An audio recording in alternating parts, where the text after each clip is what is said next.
Bonjour peuple de Dieu, bonjour le peuple de la diaspora, le peuple d'ici, le peuple d'ailleurs.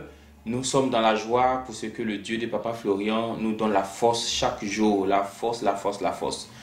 Je vais partager encore un message avec vous, toujours pour nous permettre de rester davantage dans la maison du chemin du ciel avec le Dieu de Papa Florian, qui est un Dieu qui fortifie, qui bénit, qui élève. Alors, mon message est tiré du livre de Matthieu à son chapitre 2. Et regardons ensemble le verset 1 et le verset 2. Matthieu chapitre 2, verset 1, verset 2. Le peuple d'ici a été déjà servi. Voilà, peut-être quelques-uns, d'autres samedi pendant le culte, vont suivre aussi ce message. Alors, la Bible dit, Jésus étant né à Bethléem en Judée, au temps du roi Hérode, voici, des mages d'Orient arrivaient à Jérusalem et dit: où est le roi des Juifs qui vient de naître? Car nous avons vu son étoile en Orient et nous sommes venus pour l'adorer. Que le Dieu de Papa Florian bénisse cette parole. Alors voici des personnes qui ont suivi une étoile qui était destinée à l'enfant Jésus. Lorsque l'enfant Jésus est né, il est né avec son étoile. Il est né avec une étoile. Tout comme toi qui m'écoutes, tout comme toi qui me suis, tu es né avec une étoile. C'est vrai, beaucoup d'ennemis autour essaient d'éteindre cette étoile. Beaucoup d'ennemis autour essaient d'atteindre cette étoile. D'autres vont essayer de vous permettre de briller plus, mais d'autres essaieront de vous éteindre. Mais je crois devant le Dieu de Papa Florian que cette fois-ci, ça ne marchera pas. Parce que là où tu es arrivé, là où tu as mis tes deux pieds là, ils ne peuvent plus. Ils ne peuvent plus, ils ne peuvent plus. Mais de grâce, ne leur donne pas accès. Alors, je poursuis ma méditation. Je vois que ces rois mages sont arrivés à l'endroit où se trouvait le petit enfant Jésus. Et selon ce que la Bible a dit, ils sont partis pour l'adorer. Alors que qui parle d'adoration parle de prière. Qui parle d'adoration parle de culte. Qui parle d'adoration parle de rechercher Dieu. Rechercher la présence de Dieu. Donc je suppose pour ma part que ces rois mages sont allés à la prière. Ils sont partis au culte. Comme vous qui me suivez présentement, nous sommes dans un culte actuellement où vous regardez cette vidéo, vous suivez le culte d'édification, vous suivez le culte de prière avec le Dieu de Papa Florian. Donc, c'est pareil pour les rois mages. Nous sommes dans un temps d'adoration, nous sommes dans un temps de célébration.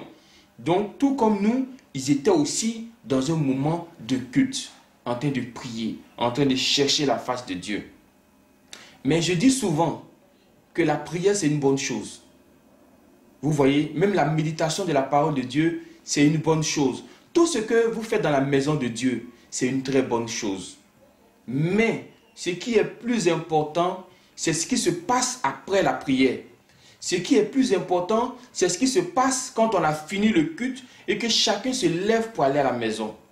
Ce qui est plus important, c'est ce qui se passe lorsque tu as fini de fléchir genoux et que tu te lèves maintenant pour passer à autre chose.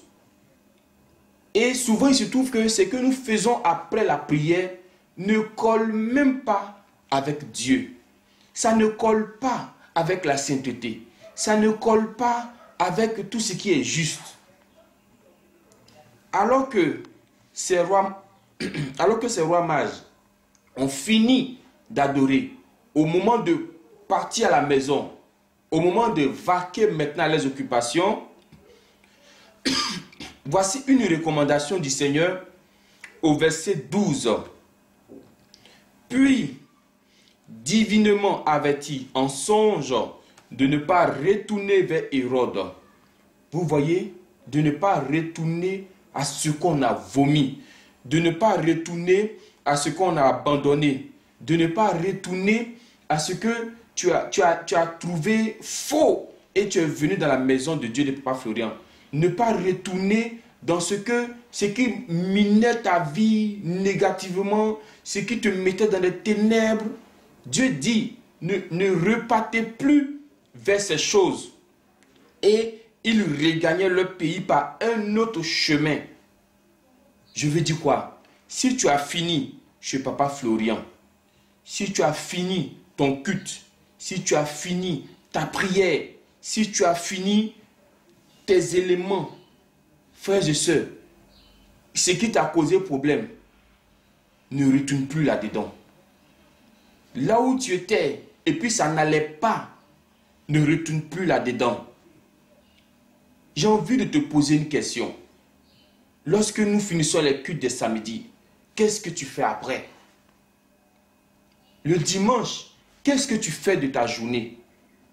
Parce que votre vie dépend aussi de ce que vous faites après la prière. C'est vrai, nous avons la prière. Quand nous venons à la prière, tout le monde est bien joli, bien sapé, bien parfumé. Mais Dieu s'intéresse aussi à ce que tu fais après. Où tu t'en vas? Où tu mets les pieds? Je me rappelle quand Dieu est descendu dans le jardin d'Éden. Il a dit, Adam, où es-tu? Pas parce que Dieu ne voyait plus, mais simplement parce que là où il avait placé Adam, Adam n'était plus là.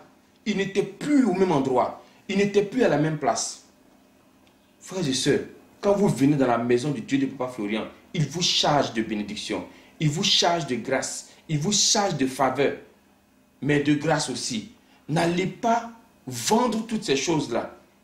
N'allez pas livrer toutes ces choses à cause de la colère, à cause de X personnes qui va te dire, oh laisse Papa Florian, moi je peux t'aider. Ne va pas vendre cette grâce. Ne va pas vendre cette bénédiction. Ne va pas vendre les opportunités. Eux, ils savent, ils ont les yeux. Quand ils sortent de la prière, ils voient ce qui est sur toi. Et ils vont essayer de te mettre sur un faux chemin. Mais Dieu merci pour ces rois mages. Ils sont partis par un autre chemin. Parce que le chemin sur lequel ils sont venus, je suppose que c'est le chemin d'Hérode. C'est le chemin de ces pasteurs escrocs qui ont pris ton argent hier. C'est le chemin de ces soi-disant prophètes qui t'ont menti hier. Aujourd'hui, où avant de connaître Papa Florian, là, à quel stade tu étais? À quel niveau tu étais? Et puis aujourd'hui que tu l'as connu, ces derniers-là vont te mettre encore en retard? Ils vont te ramener encore en arrière? Non. Non, frères et sœurs. Donc vous voyez dans ce texte que nous venons de lire, plus haut dans le texte, ils étaient dans la présence de Dieu.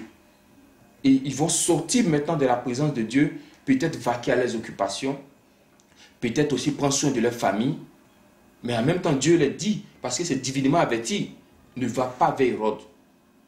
Ne va pas. Ce qui t'a causé problème là, tu connais. Ce qui t'a enfoncé dans le trou là, tu connais. Dieu dit, ne retourne plus là-dedans encore. Donc voici le message que je voulais partager avec vous, avec toi, peuple de Dieu. Prends ce message et garde-le sur la table de ton cœur. Que Dieu nous bénisse, que Dieu nous aide et que sa faveur soit avec chacun de nous. Si je peux donner un titre ou un thème à ce message, ne retourne pas sur le même chemin. Ne retourne pas sur le même chemin. Quand je parle du chemin là, je parle de tout ce qui t'a causé des problèmes. Même certains amis ne retournent pas sur le chemin.